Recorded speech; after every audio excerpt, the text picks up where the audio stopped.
श्री राधे राधे। आपका स्वागत है मेरे इस YouTube चैनल डिवाइन हिंदी कहानियों में। आज मैं आपको भगवान परशुराम जी कौन है और श्री भगवान विष्णु जी ने आखिर क्यों लिया ये अवतार, इसके बारे में बताऊंगी। अगर आपको मेरी जानकारी पसंद आती है तो कमेंट बॉक्स में कमेंट जरूर करें। हिंदू पंचांग के अनुसार हर साल बैसाख मास के शुक्ल पक्ष की तृतीया तिथि को अक्षय तृतीया के साथ परशुराम जयंती मनाई जाती है। भगवान परशुराम जी विष्णु जी के छठे अवतार हैं। उनका जन्म प्रदोष काल में हुआ था। परशुराम जी के बारे में सतयुग से लेकर कलयुग तक हर कई कथाएं मिलती है। इतनी ही नहीं मान्यता है कि कलयुग में मौजूद 8 चिरंजीवी में से एक परशुराम जी भी हैं, जो आज भी धरती पर मौजूद है। तो आइए जानते हैं कि आखिर क्यों भगवान विष्णु जी को लेना पड़ा था परशुराम जी के रूप में जन्म। इसके साथ ही जानेंगे कि कैसा पड़ा परशुराम जी का नाम। हिंदू शास्त्र के अनुसार परशुराम जी को भगवान विष्णु जी के छठे अवतार में माना जाता है। उनके पिताजी का नाम जमदग्नि था तथा माता रेणुका थी। इसके साथ ही परशुराम 4 भाई थे। रुक्मवान, सुषेण,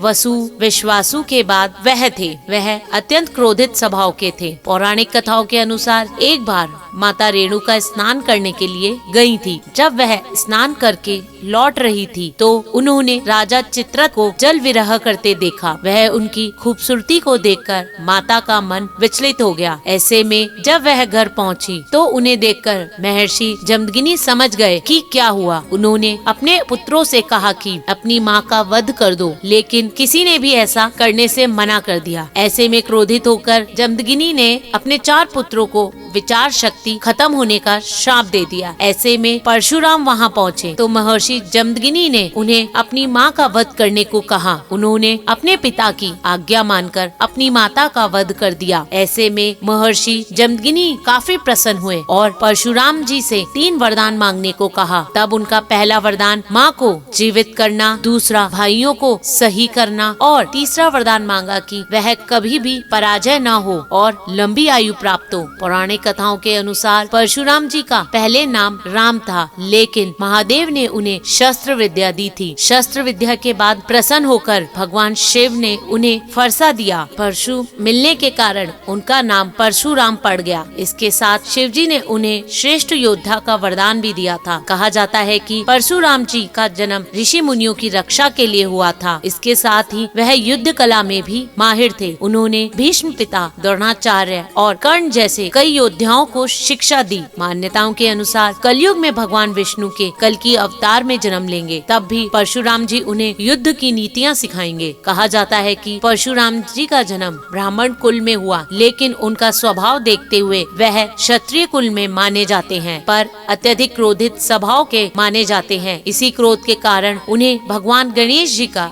एक दांत तोड़ दिया था। शास्त्रों के अनुसार महर्षि भृगु के पुत्र ऋचिक का विवाह राजा गांधी के पुत्र सत्यवती से हुआ था। विवाह के बाद सत्यवती ने महर्षि भृगु से अपने और अपनी माता के एक पुत्र की कामना की। ऐसे में महर्षि भृगु ने उन्हें 2 फल दिए और कहा कि तुम गुलर के पेड़ और तुम्हारी माता पीपल के वृक्ष का आलिंगन करके यह फल खा ले। लेकिन सत्यवती और उनकी माँ ने महर्षि भृगु के इस नियम का बिल्कुल भी पालन नहीं किया, जिससे महर्षि भृगु काफी क्रोधित हुए और उन्होंने सत्यवती से कहा कि तुमने गलत वृक्ष का आलिंगन किया, इसलिए तेरा पुत्र ब्राह्मण होने के बाद भी क्षत्रिय गुणों के साथ पैदा होगा और तेरी माँ को पुत्र क्षत्रिय भी होते हुए ब्राह्मण वाले गुणों के साथ पैदा होगा। ऐसे में सत्यवती और उनकी माँ ने अपनी भूल स्वीकार की और महर्षि भृगु से प्रार्थना की कि मेरा पुत्र क्षत्रिय गुणों वाला न हो, चाहे मेरा पौत्र ऐसे गुणों के साथ पैदा हो।